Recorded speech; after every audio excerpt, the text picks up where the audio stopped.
Now you can see what the lights look like plugged in and powered on. Check it out, they're at their max brightness in 6500 kelvins.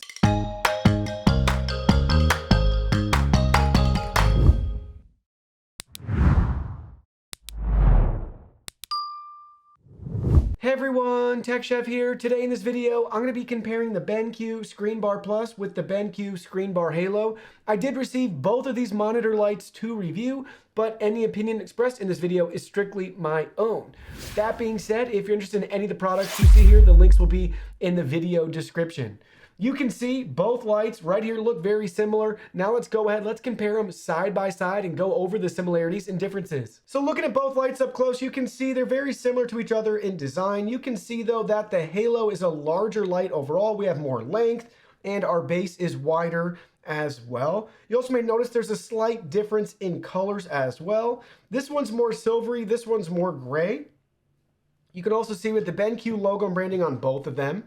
But with our ScreenBar Plus, this light is actually removable out of there, and we have an integrated power cord out the back of the light. For our Halo, you can see it's fixed in there. It comes installed like this, and we have an integrated USB power cord into the base itself. While the bases are similar, the Halo has, I'd say, a more premium base in regards to how soft the protective foam is. Whereas for the Plus, there's nothing wrong with this. It's kind of like a soft, glossy, rubbery feel.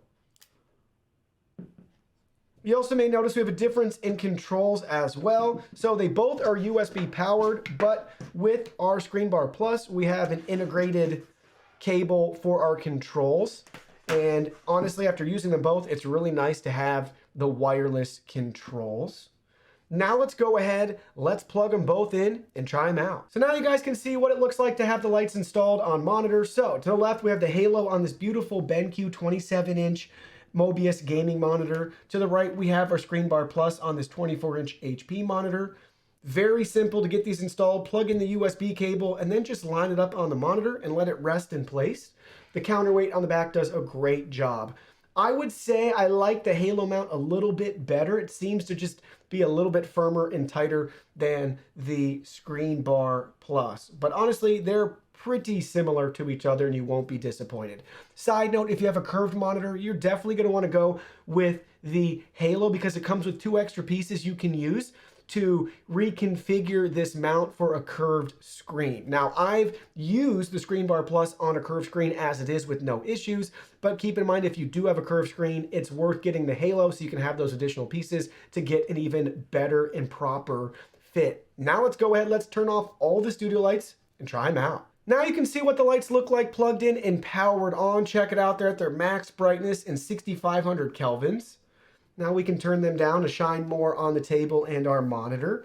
They're also adjustable down to 2700 kelvins if you want that warmer light. So let's go ahead. Let's take our ScreenBar Plus. Let's adjust the color temp so you can see that nice warm light right here. So check that out. It's got a nice glow to it, kind of like an incandescent bulb. It's going to look more pronounced here in the studio than you're going to see on camera, especially from the main camera where auto white balance is enabled. But again, they both range from 2700 Kelvin up to 6500 kelvins.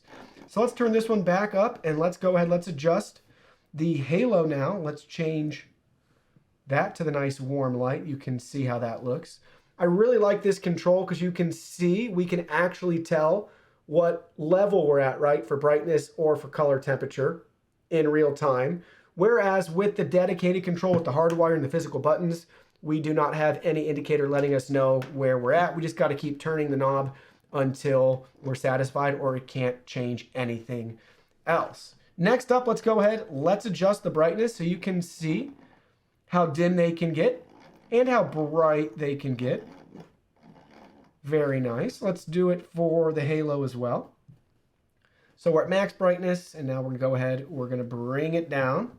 So there's minimum and we can bring it all the way back up. Next, you can see we have the auto mode for both. So let's go ahead, let's turn it on for the Halo. So it's going to automatically read the room and adjust the light accordingly. So you can see it's changed the brightness and the color temperature. Let's do the same thing now for the ScreenBar Plus. And they're actually eerily similar to each other. The only difference I noticed is I would say they're probably the same color temp, but I'd say the ScreenBar Plus is a little bit lighter as it's reading the room. But if we put them right next to each other, I'm not sure if that'll make a difference. But you can see they're going to read the room and give you very similar results right here. That's going to do it for the controls on the ScreenBar Plus. There's nothing else we can do. We got auto, and then we can adjust the brightness and the color temp. But what's nice with our Halo, we actually have one more control option. So it's the heart icon. We can set our favorite. So there we go. We have a favorite saved.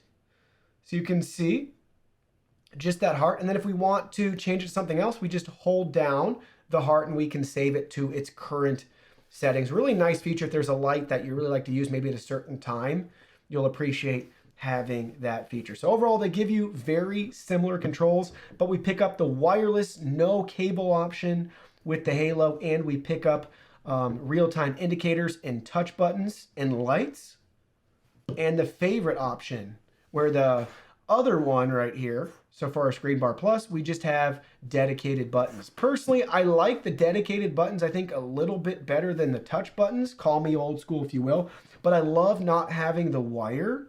And this is just a much more enjoyable experience, and getting the real-time feedback, knowing what setting you're at with the nice dial is really top-notch. So I'd highly recommend going with the Halo for the controls alone. So honestly, after using both of these monitor lights, you really can't go wrong with either one depending on your budget. But with that being said, if I'm going to choose between these two, the one I'm going to pick is definitely going to be the ScreenBar Halo because of the wireless control dial. This thing is top notch, really happy with it. There is nothing wrong with the ScreenBar Plus. I've been using this light for months now with no issues. I would just rather not have this cable laying on my desk. It's going to help me declutter a little bit. And you have a little bit more portability with this too if you want to move it around your desk for whatever reason. So that alone is the reason why I'm going with this light. They're nearly identical to each other. You really can't make a bad decision. But if I had to choose, because of this dial alone, I'm going to go with the ScreenBar Halo.